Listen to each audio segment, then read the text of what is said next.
Don't you always want to be the best you can be? The Frankie Boyer Show. What is this? It's more than a lifestyle show. It's a show about living in today's world. I think something is happening. Frankie enthusiastically brings an amazing eclectic mix to the airwaves. You got that right. One of the reasons she's earned legions of loyal fans is very simple. When you listen to the Frankie Boyer Show, you just never know what's going to happen next.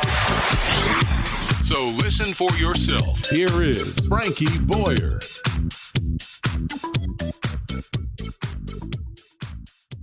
And welcome. It is Frankie Boyer.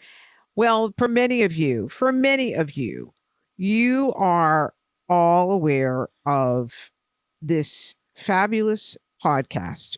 It's called Greeking Out, and it is epic retellings of classic Greek myths. And it is from the creators of National Geographic Kids. The wildly successful Greeking Out podcast has been, I have to ask both Kenny and Jillian, they're with us today. Kenny, you've had more than 30 years in children's programming as a performer, writer, producer, one of the creators of National Geographic Kids, Greeking Out podcast, which you host and co-write alongside your daughter, Jillian Hughes, and she's with us today. And Jillian, you're a professional writer with your heart in the kids and family industry. But did you guys realize when you were doing this, it would be so hugely successful? No.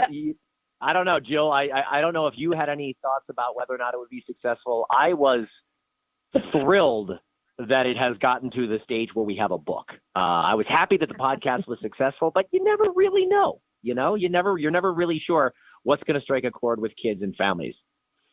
Yeah, we had no idea it was going to be this popular and take off the way that it has. So it's been great to experience.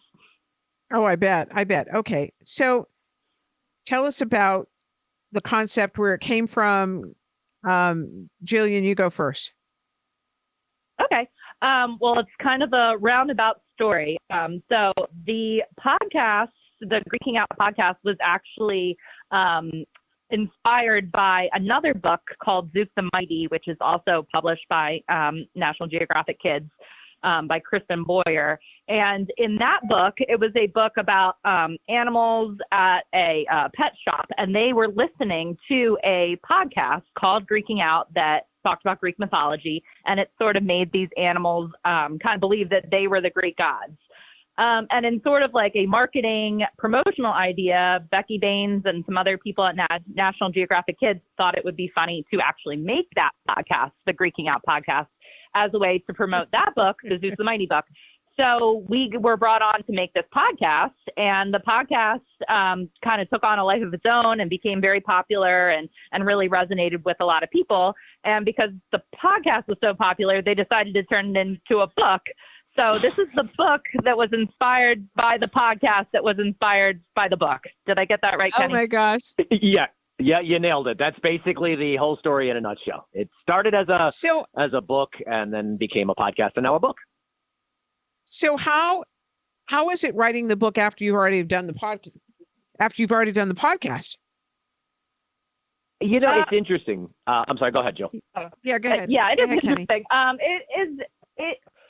We really tried very hard to make sure that the tone of the podcast was carried over into the tone of the book, and for listeners of the podcast to really feel like this was, you know, an add-on, a tie-in, that it felt universal to them. But then at the same time, we wanted new readers who may not have listened to the podcast, who had no idea about Greeking Out, to really relate to and resonate with the book. So it was kind of a challenge to merge those two creative things together and make sure that it appealed to new readers, a new audience, while also staying true to the tone and the comedy that we're known for in the podcast. Right.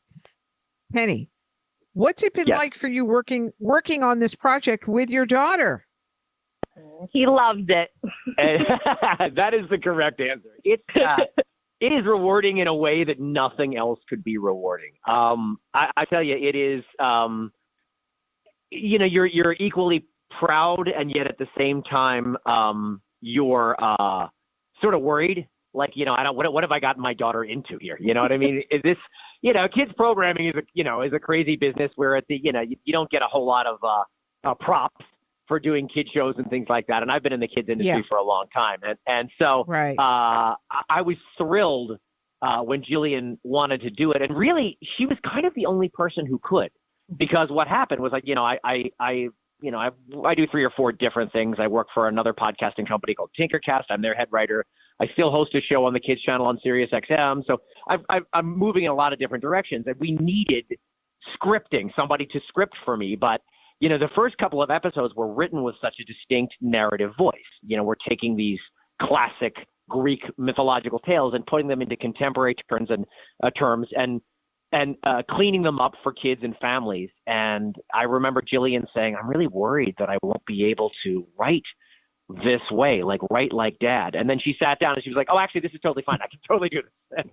And she nailed it. So it's really been a brilliant working process. I've heard his voice my whole life, so I've got it down at this point.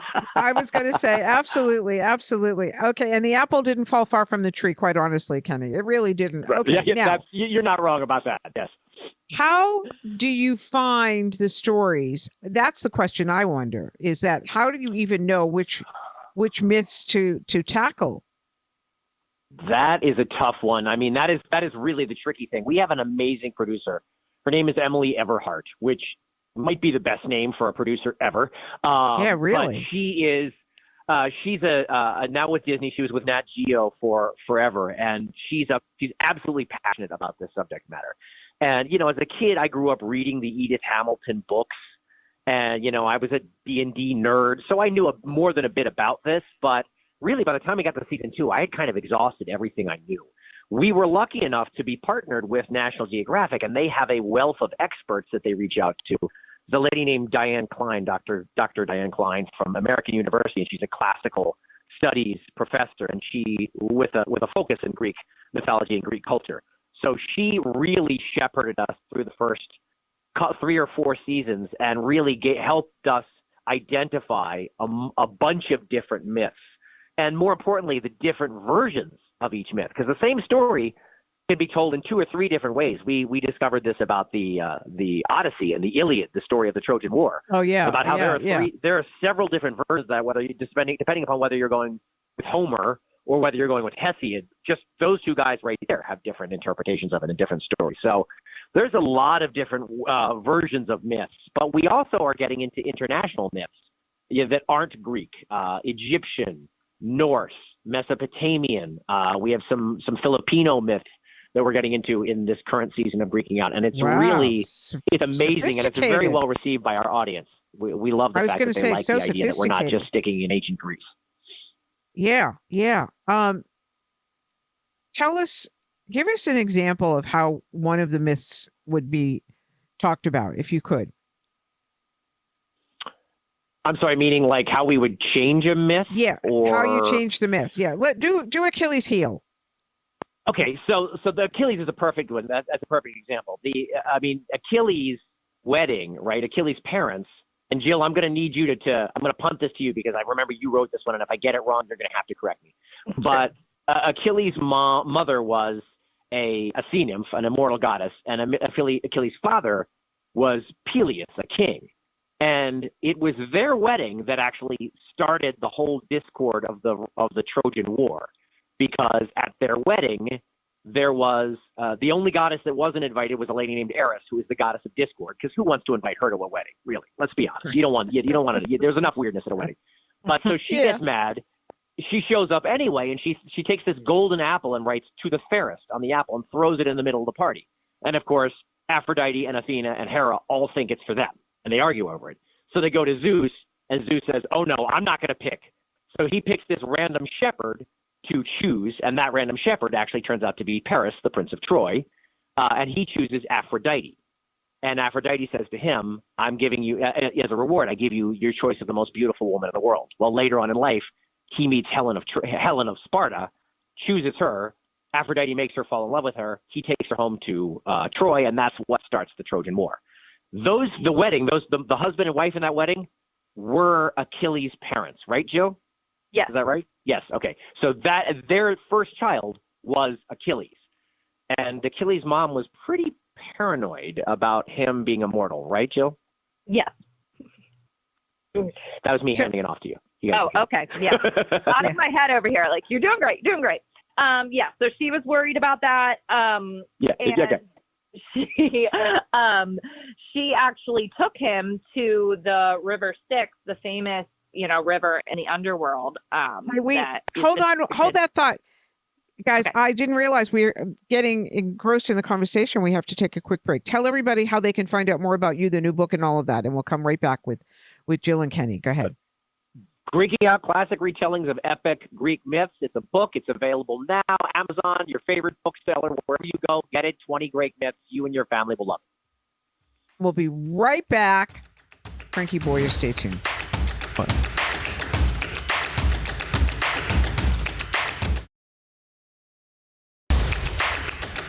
And welcome back. And so Jillian is back, Jillian Hughes, and her dad. They are, of course, the creators of Greeking Out. And the new book, by the way, Kenny Curtis, how can people find the new book? Well, you can get it anywhere you want. Amazon, of course, has it for sale. But I always love, if you can go into a brick and mortar bookstore, do that. It's National Geographic Kids distributed, so it should be in most places. And it is called Greeking Out, Epic Retellings of Classic Greek Myths. And it's based on the podcast of the same name. So it's a beautiful hardcover book with amazing illustrations by Javier Espino. Oh, I bet. Because you guys always do great. Yeah, you guys always do a great job. So as I'm listening to both of you, retelling and listening to these stories, can you all understand why we need these Greek myths in our lives? Because they're just so fascinating. The names alone and the telling of the stories.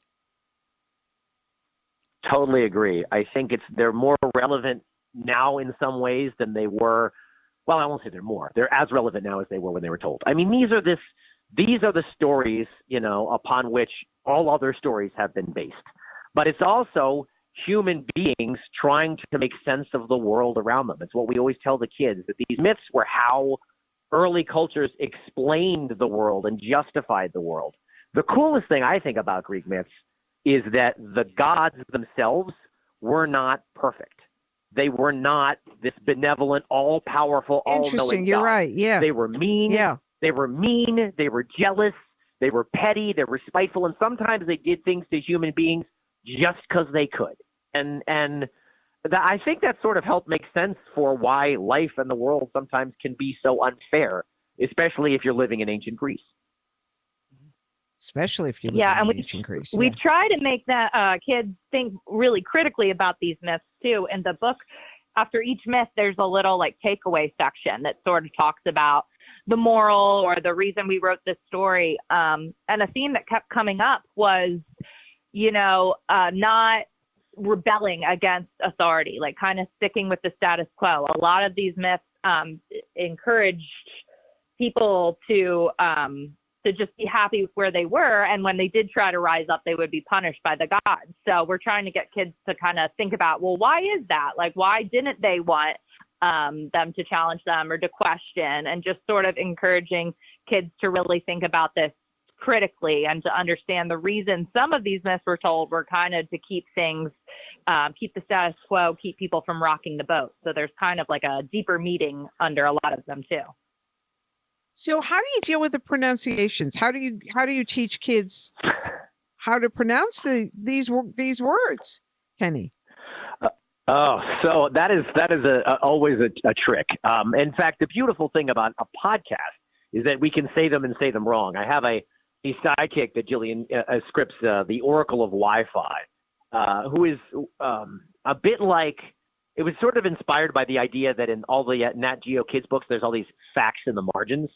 But in the Zeus the Mighty book series, the Oracle of Wi-Fi is what they called the thing that they listened to the podcast on. So it became a character in the book. And if I say a Greek name wrong, it will correct me. She will correct me repeatedly. And thankfully, our experts that we have through National Geographic really help keep us grounded. There are many different ways to say some of the ancient Greek names, depending upon whether you want to use the K version of the hard C or not.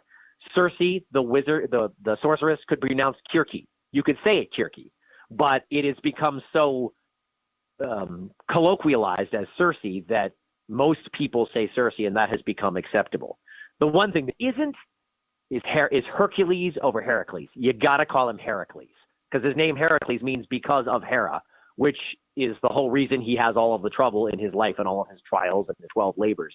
So we actually have kind of a recurring bit on the podcast in which I am frequently saying Hercules instead of Heracles and getting corrected. I love it. I love it. And Jillian, you were finishing our story of Achilles' heel. Yes, yes. So Kenny was talking about the wedding of Achilles' parents, and sort of that's a very popular story of how the Trojan War got started because of this apple and this fight over who was, the most beautiful goddess. But what we kind of do is also tell the story of his parents, the backstory, and his mother, Thetis, Achilles' mother, was very worried about Achilles because he wasn't immortal, because he had a mortal father. So when he was a baby, she took him to the river Styx, which was the most famous river in the underworld that you can kind of see depicted in the media as having like the dead ghosts and the souls all floating out of it. But little known fact, if you swim in the river Styx or immerse your body, you will become immortal. So Thetis grabbed Achilles and took him down there and held him by his heel and dipped him in the river to make him become immortal. And she was almost finished submerging him in, but then she was caught by her husband, Peleus, who was like, "What are you doing with our baby? Why are you dipping him in this creepy river here?" And she was trying to explain that she was making him immortal, but he wasn't buying it, so he took Achilles away. And that is why Achilles is basically invincible and only has one weak spot, which, of course, is his heel. It's his heel. And Thetis was kind of paranoid her whole life that heel would be the reason that would be the reason for his downfall. And, she was right. A mother always knows best. A mother always knows best. How true is that? What I also love about the book is eat like the Greeks. Tell us about that piece. Because that's so there's so fun. many great interstitial parts of this book. Jillian put a lot of them together, but the folks from National Geographic, this is what they do. This is their, dare I say, bread and butter, if we're going to keep the eat like the Greeks thing going.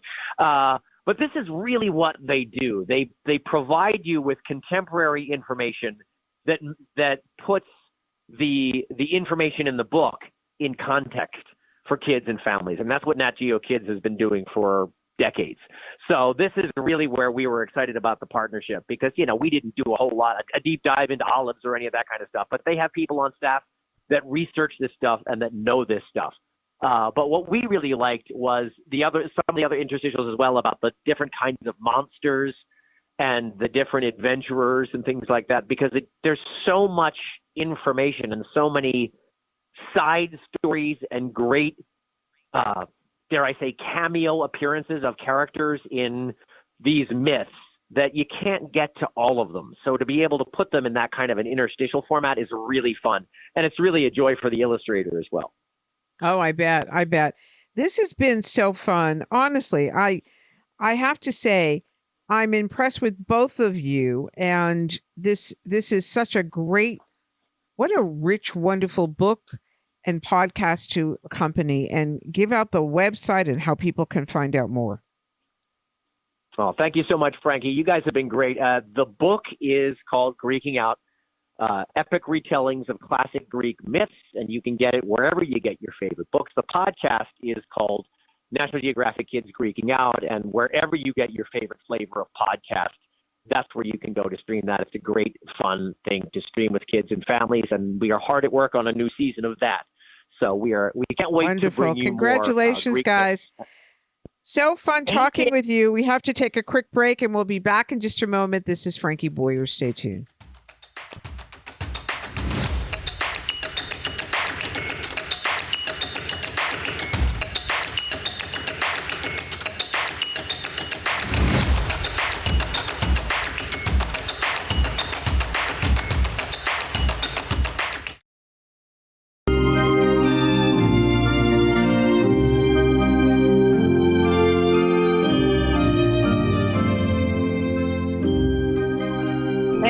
welcome back. It is Frankie Boyer, and joining us now is Benjamin Lewin, who obtained his undergraduate and graduate degrees from the University of Cambridge in England.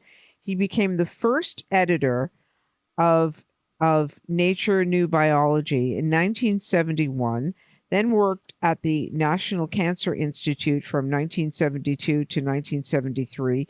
He founded Cell Journal in Cambridge, right here in Massachusetts, and in 1974 renamed editor of Cell until he remained the editor of Cell until 1999. Cell became the top-ranked journal in the life sciences, and Dr. Lewin is also the author of the best-selling Genes textbook and a series of books on wine. And he divides his time between New York and London, and we are thrilled to have you with us today. And your new book is out, Inside Science: Revolution in Biology and Its Impact. My goodness, you've had such a stellar and incredible career. We're so thrilled you're with us today and honored, Doctor. Thank you. So for centuries now, you say that the human has been driven by intellect. I'm sorry. But will science look like this with AI now on the burner? It may change. AI has got a lot of potential because it can synthesize very large amounts of data much more effectively than human intuition or analysis. But it's worrying because it undercuts one of the basic principles in science. That's that you publish your results in such a way that other scientists can understand how you did the work and they can repeat them if they want to. But when you use an AI program, even the people who created the program may not really completely understand how it works. You know, it's artificial intelligence. It is doing its own thing. So if we don't understand how it works, how can we validate the results? That is a real concern as to whether it will change the nature of science. Already there have been some cases in which AI has been used to analyze data, and the results have been accepted because basically it's an AI algorithm and it's assumed to be correct. But if a real-life person had gone through the same steps and explained what they had done and got to the same conclusion, it might have been questioned more. So I think this tendency to accept things more easily because it's AI and it's a sort of black box, that's a bit worrying. It is. And we've been talking a lot lately about AI on the show. And I have to ask the question. We have made so many advances in the world of cancer, so many extraordinary advances. Don't you think AI has the ability to finally take it to the next level for cures? I think it will help, but it won't be a solution by itself. For one thing, the notion of curing cancer is a little bit simplified because there isn't one cancer. There are many different cancers, and they have many different forms. So you can get some information from AI. For example, now that we have human genome sequences available on a large scale, we can look at those sequences and say, well, is there some common factor or factors that relate people who have a particular cancer? That's very useful, perhaps potentially as a diagnostic. But AI isn't going to go the next step of saying what we should try to do to cure it is so-and-so. For that, we still need human intuition. So far, AI has proved quite interesting in analyzing results, but it hasn't, as far as I know, actually suggested an experiment yet which would go and find a new important result. And to cure cancer or to cure individual cancers, we basically need breakthroughs on a one-by-one basis. I don't know that AI is going to be able to do that for us. It may help point us in the right direction to look, but I think we're still going to need people, individual scientists, to do that, at least given the present state of AI. I'm grateful that we still need scientists and doctors to do that. What about taking the information so that when we look at different parts of the country and we see the cancer rates are spiked, could AI be used to find out the common denominators, what's going on and why? Could Well, that help yes, yes, in you would think this would be environmental somewhere toxins? where it would be very effective. But there's an interesting precedent here. A few years back, Google introduced a feature called Google Flu Trends, which analyzed the occurrence of flu in different parts of the country, very comparable to what you were just saying about cancer. And it did it not by looking for symptoms of people who had flu, but for looking at searches on Google. You know, when certain terms were used, that was associated with flu being dominant in the area. So for a couple of years, this worked very well. It was very good at predicting where the next flu epidemic was going to occur. And then for the next 2 or 3 years, it didn't do very well. And the traditional means that the CDC and people like that used did much better.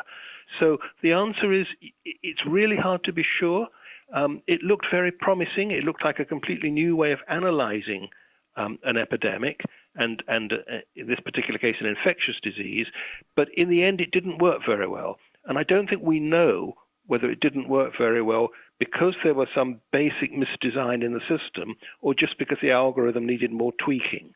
So in the same way, if we try to use it to analyze cancer, it might work, it might not work, but it's really difficult to know why. I think you have to be cautious about this because if you get the wrong results, it could be quite damaging. I absolutely agree with you, and with all of your years of experience, and I know that Susan Love, the late Susan Love, and it saddens me that she died, ironically from a rare form of cancer, but the breast research that she did in her life,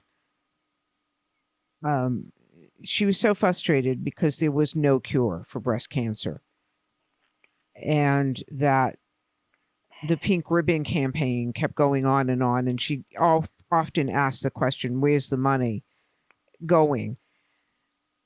The research that is needed takes so much money and so much time, and I just was hoping that because you're so brilliant and you cut through and you're so eloquent about our cells, is there any way that you think in the next 10 years we might be able to shortcut some of the tedious work that needs to be done for cancer, especially breast cancer? It's very hard to predict. One of the characteristics of science is that you can't predict what's coming next. And this is why something like, I don't know if you remember President Nixon's war on cancer many, many years ago. Yes. But this type of approach tends not to be very effective because finding a cure for breast cancer or for any other cancer probably depends on some discovery that we haven't made yet. And we don't know where that discovery is going to come from. That's the problem, yes. It may not come from people working on cancer research at all. It may come from some other area quite distant from cancer. Could be something to do with cell biology, could be something to do with molecular biology, could even be a discovery in bacteria. So my point about science is you just have to support science as a whole because you never know what consequences are going to come from some observation, and you cannot predict what observation you need to make to get to some particular target, like curing a cancer or some other infectious disease. You just have to, I mean, obviously you can put money into areas that look promising, but no guarantee that that is actually where the breakthrough is going to come from. It may come from somewhere else quite different. Inside Science is your new book, Revolution in Biology and Its Impact, and Dr. Benjamin Lewin. What an honor and a pleasure to talk with you today. This has been so great. And how long did it take you? I just have to ask how long it took to write this book. About a year, because it had been in my head for quite a long time before that. And so once I started writing, it came together really quite quickly. Oh, we're so thrilled. and thrilled that you were able to come on and talk with us today. Thank you so much, and give us the best website on how people can find out more about you and the work that you're doing, Dr. Benjamin Lewin. Well, the book, of course, is available on Amazon and in bookshops. I have a website which deals with my writings on wine, which is called winespecific.com, and I haven't yet set up one for science. All right. Is this going to be a good year for wine? Well, it's been rather hot, so there's a risk that the wines will be too powerful. We'll see. Yeah. It's like science. You never know till it's over. We'll have to have you on just to talk about the wine. Thank you so much, Doctor, and we'll take a quick break and be right back. This is Frankie Boyer. Stay tuned. Thank you very much.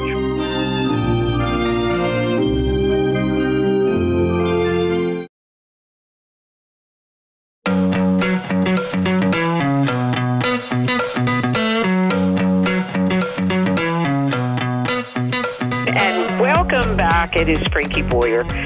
And joining us once again, Matt Blashaw, HGTV star, real estate and building expert. Matt, welcome back as always. Hey, Frankie, thanks for having me. Always a pleasure. Oh, no, it's our pleasure. It seems that losing power during or after a severe weather event has become the norm now. Mm-hmm. And those power outages are lasting longer than, one can ever imagine. So this is National Preparedness Month, and this is a good time for homeowners to consider a more diverse energy mix. So what do you have in mind?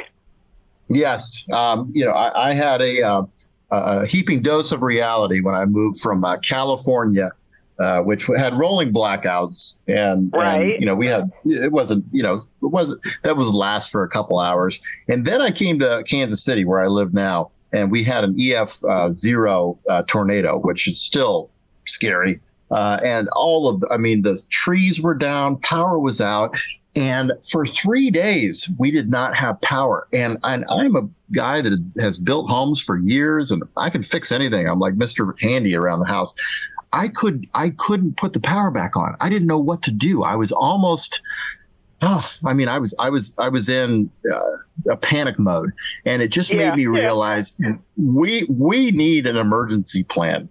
We need something that I don't have to worry about, because there's so many other things to worry about. Oh my gosh! Yes, absolutely, it's amazing. Absolutely. It's amazing. So, tell me, what can we do? Seriously, what are the options?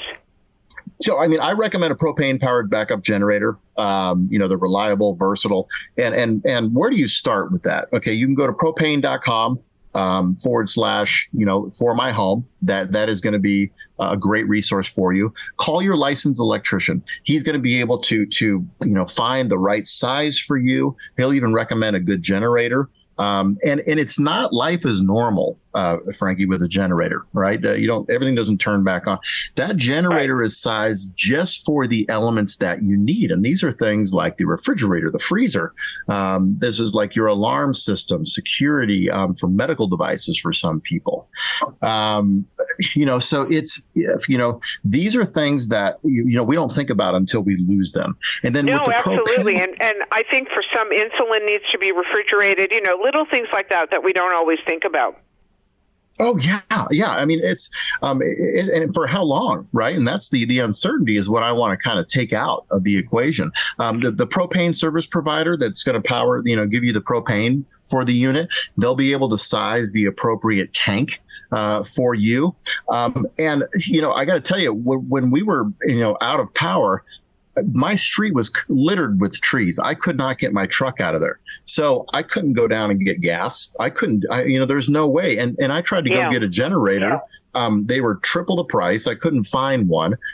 So that propane is right there when you need it, right? And it's not just a little tiny little, canister that we think about with barbecues. These are huge tanks that you can have that are very, very safe. stored on property.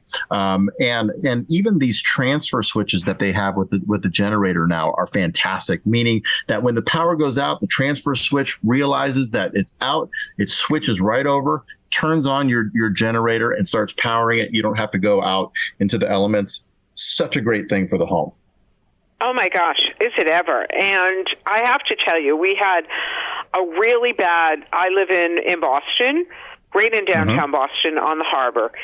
And we had the remnants of the hurricane that came up the coast, and the winds, oh my goodness, the winds were just crazy, really crazy. And the debris everywhere from falling and objects just blowing all over the city. And, you know, I'm fortunate I'm in an apartment building, but for many that have a home, they were not so fortunate. And those winds really did severe damage and caused the trees to fall down. You know, it's just like this ripple effect, Matt. Yeah, and to kind of piggyback on that, you know, my wife, she thinks I'm nuts because, you know, we have so many trees around, you know, our neighborhood, and no one trims them. No one limbs them because I know that they love the shade, right? It's fantastic. But if you have a big limb that's sitting over your power line, sitting over your house, sitting over your car, those trees, the leaves on those branches, it's a giant sail, right? So the more resistance that it has, the more that branch is going to, you know, it just can't take it. It's going to snap off. So, you know, consider one of those items to do is to go around and limb your trees, you know, cut your trees and you don't have to cut it down. Just, you know, just make sure that they're nice and tidy. Yeah, just trim them up. It doesn't take much because we had that same thing. We had 80-mile-an-hour winds just like 3 weeks ago, and trees were I mean, it was just incredible because no one limbs their trees. So, you know, not that much. You can do it yourself. Make sure you take care of that before the winter months. Oh, absolutely. You know, Matt, I have to ask you, what are you working on besides, you know, your HGTV host on safeguarding the homes and all of that? What other projects do you have up your sleeve? You always have something you're working on. Oh yeah, I love it. You know, for right now, I've been running my business, you know, fully licensed, doing residential exterior and interior builds in Kansas City. So, you know, I absolutely love it. And, you know, being a part of HGTV has been fantastic. You know, I've been gifted with many. Well, we've loved watching you. Are you kidding? We have loved watching you. And, so sweet. Not for anything, but those Kansas City Chiefs, aren't looking as fabulous as they were last year, Matt. Yeah. Just saying, Matt. Hey, everyone says they're going to get it together. Everyone says they're going to get it together, Frankie, and I know that they are. All right, yeah, we're going to get it back together. Yes. We so appreciate your coming on and sharing strategies that every homeowner should know about. And what's the best website that people can go to? Yeah, lots of great information. Head on over to propane.com/formyhome. Wonderful. Thank you. As always, it's such a pleasure, Matt. And thank all of you. This has been another edition of the Frankie Boyer Show. Thanks for listening. Make it a great day, everybody. And as always, smile. You'll see the sun come rocking through for you. Oh, light up your face with gladness.